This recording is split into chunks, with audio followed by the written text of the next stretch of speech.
Hello everyone, I am your Sudesh ma'am. Welcome back to my YouTube channel English Mastermind. बच्चों, आज हम discuss करेंगे class 8 की history book का लेसन 4। लेसन नेम है tribals, Dikus and vision of golden age. कबीले, दिकूस और जो स्वर्ण युग की जो कल्पना थी उसके बारे में आज हम इस चैप्टर में जो जितने भी क्वेश्चन आंसर हैं वो डिस्कस करेंगे। तो first of all we will discuss the question answer of exercise. First question है, what problems did shifting cultivators face under British rule.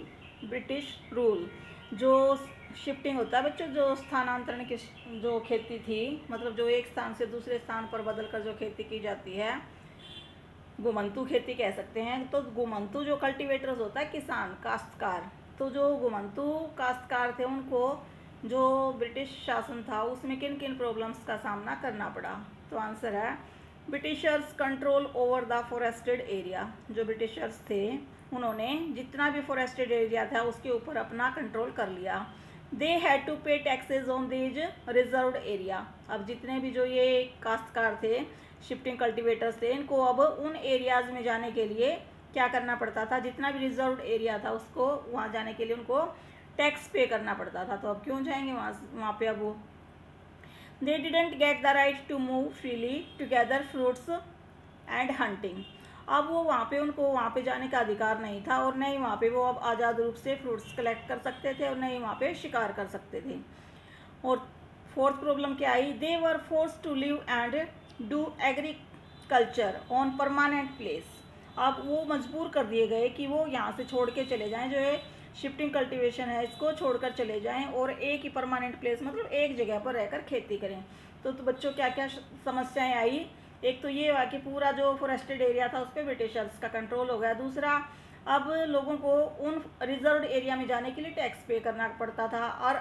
और तीसरा पॉइंट ये है कि जो कल्टीवेटर्स थे अब वो वहाँ पर मतलब फ्रूट्स इकट्ठे करने के लिए और शिकार करने के लिए अब उनके पास कोई अधिकार नहीं था और उनको उन एरिया को छोड़ने के लिए बाध्य कर दिया गया और ये बोल दिया गया कि अब वो किसी एक स्थान पर रहकर खेती करें।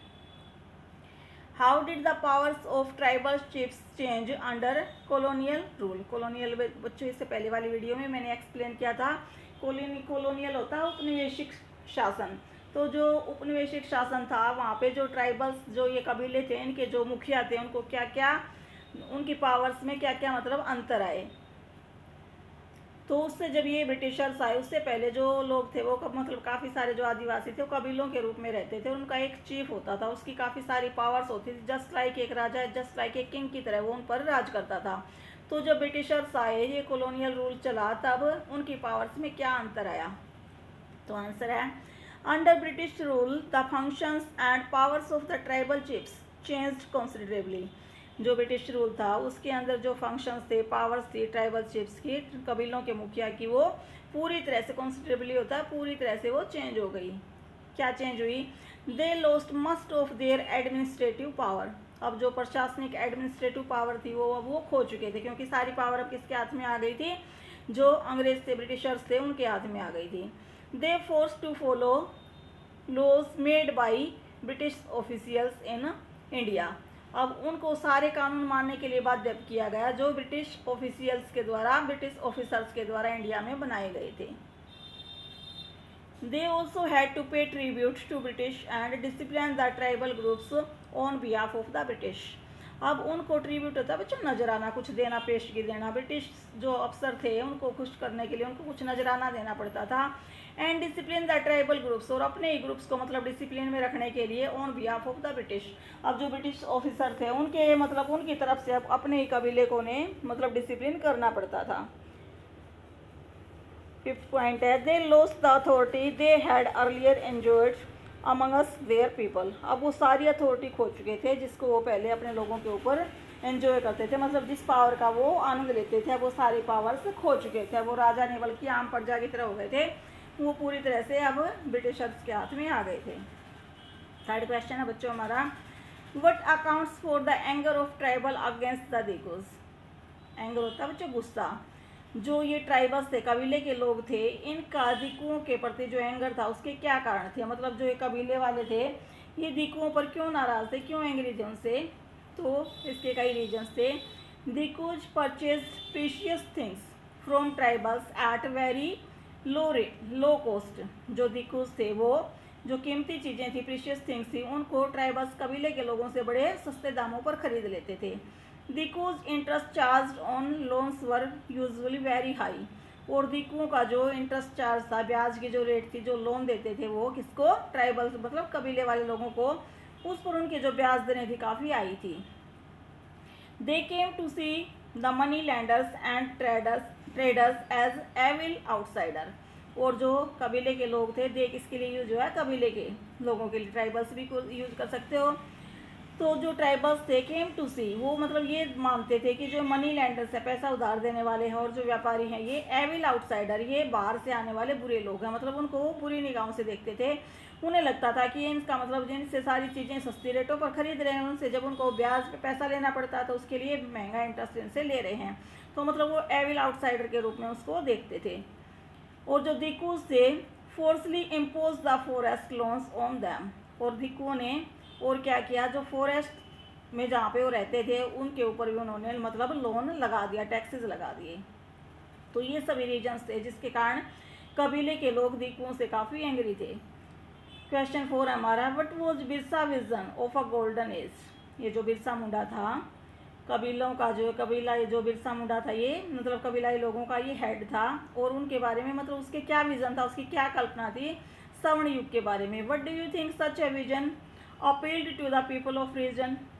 और आप क्या सोचते हैं कि इस विजन ने किस तरह लोगों को अपील मतलब कैसे अट्रैक्ट किया, of the people of region, उस इलाके के लोगों को, इस जो ड्रीम था, ये जो उनकी कल्पना थी बिरसा मुंडा की, लोगों को किस तरह अपनी ओर आकर्षित किया।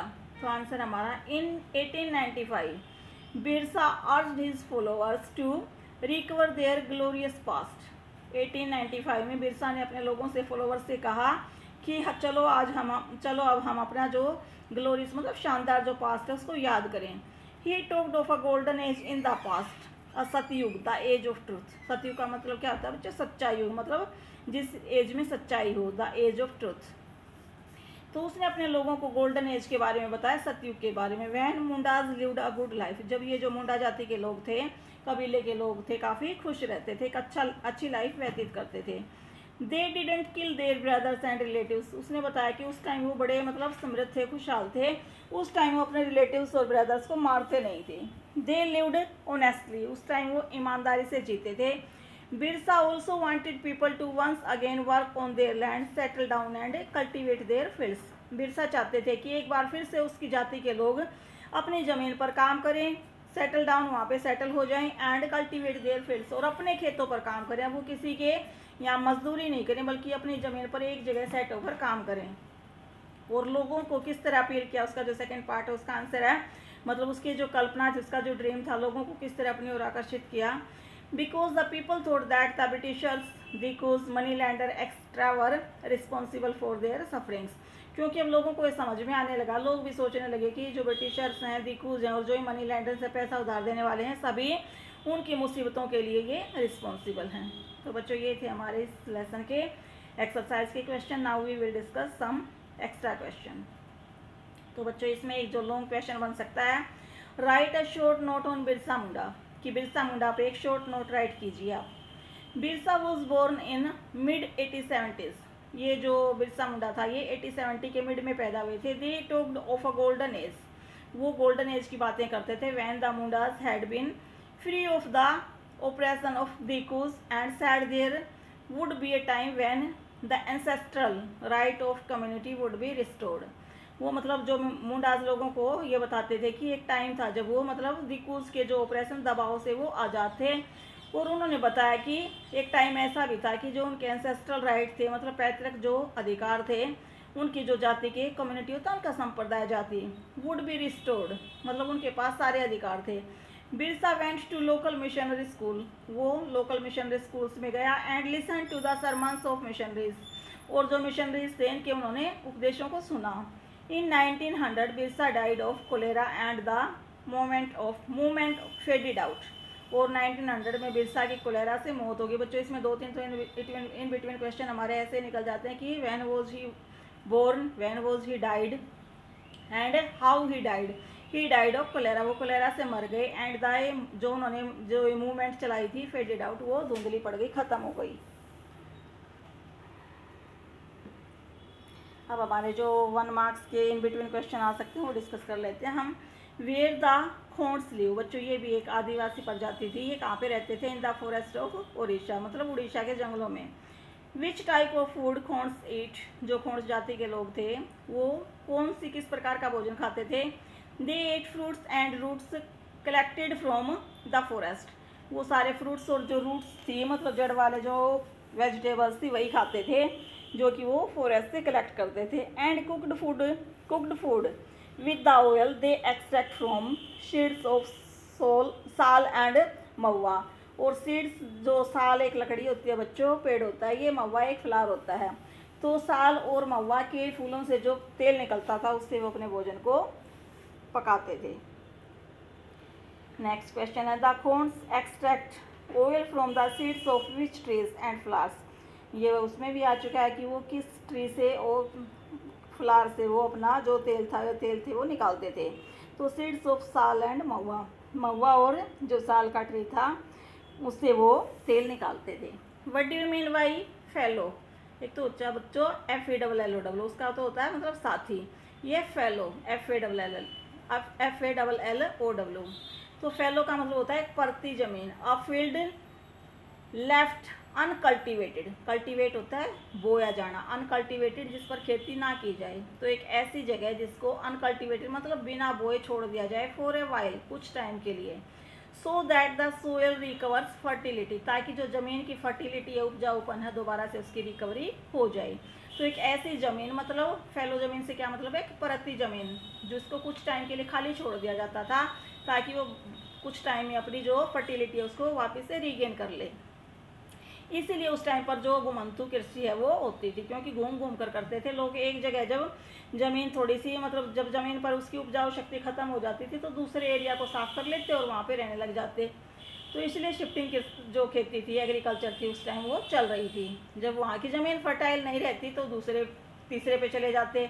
जब तीसरी जगह की भी ज़मीन फर्टाइल नहीं रहती तो वापस से पहली जगह पर आ जाते, क्योंकि उतने टाइम तक वो खाली रहती थी वो ज़मीन, तो वापस से उसकी जो फर्टिलिटी थी वो रिकवरी आ जाती थी उसकी। What do you mean by sal, तो साल क्या है? एक ट्री है ये। What do you mean by mahua? A flower that is eaten और यूज टू मेक एल्कोहल, एक ये ऐसा फ्लावर है जिसको खाया जाता है या फिर इससे एल्कोहल बनती है। What do you mean by bewar, bewar से आप क्या समझते हैं? और term used in Madhya Pradesh for shifting cultivation, जो शिफ्टिंग खेती थी, जो शिफ्टिंग कल्टिवेशन थी, उसके लिए जो वर्ड यूज होता था मध्य प्रदेश में, उसको बेवड़ बोलते हैं। मतलब मध्य प्रदेश में जो शिफ्टिंग खेती थी उसको बेवड़ बोला जाता था। What do you mean by sleeper? The horizontal planks of wood on which railway lines are laid, horizontal जो प्लैंक्स होते हैं, तख्ते, लकड़ी के जो तख्ते होते थे, हॉरिजेंटल वे में जब उनको बिछाया जाता, मतलब ओरिजेंटल लकड़ी के तख्ते जिन पर रेल की पटरियां बिछाई जाती हैं, तो उनको बोलते हैं sleeper. When was revolt of Sangma in Assam held, ये जो रिवोल्ट थी ये कब हुई? 1906 में, in 1906। What is ancient name of Jharkhand, Jharkhand का पुराना नाम क्या है? Hazaribagh. What do you mean by Vaishnav, Vaishnav जैसे शिव होते हैं, शैव होते हैं, वैष्णव मतलब जो शिव के भक्त होते हैं उनको शैव बोलते हैं, और जो विष्णु के वर्शिपर्स होते हैं उनको वैष्णव बोलते हैं। तो वर्शिपर्स ऑफ विष्णु, विष्णु भगवान के जितने भी पूजक थे, मतलब श्रद्धालु थे, उनको क्या बोलते हैं? Vaishnav. When was Birsa arrested, Birsa को कब अरेस्ट किया गया? In 1895। When was Birsa release from jail, दोबारा से कब छोड़ा गया उनको? रिलीज कब किया गया? In 1897। When was Birsa died, कब मरा? In 1900। By which disease Birsa died? Cholera. तो बच्चों ये था हमारा लेसन 4। हमने इसके एक्सरसाइज के क्वेश्चन भी किए और जितने इन बिटवीन क्वेश्चन मैंने कर सकती थी मैंने कोशिश की है कि आपको प्रोवाइड कराने की। बाकी आप लेसन को पढ़ सकते हैं और बहुत सारे क्वेश्चन इसमें बन सकते हैं। आप उस लेसन की अच्छे से रीडिंग लीजिए ताकि ये जो लेसन आपका अच्छे से प्रिपेयर हो जाए। तो बच्चों आपको वीडियो कैसी लगी? यदि अच्छी लगी तो प्लीज़ कमेंट सेक्शन में कमेंट करके ज़रूर बताना। अच्छी लगी तो लाइक करें, शेयर करें, मेरे चैनल को सब्सक्राइब करें। Thanks for watching my video.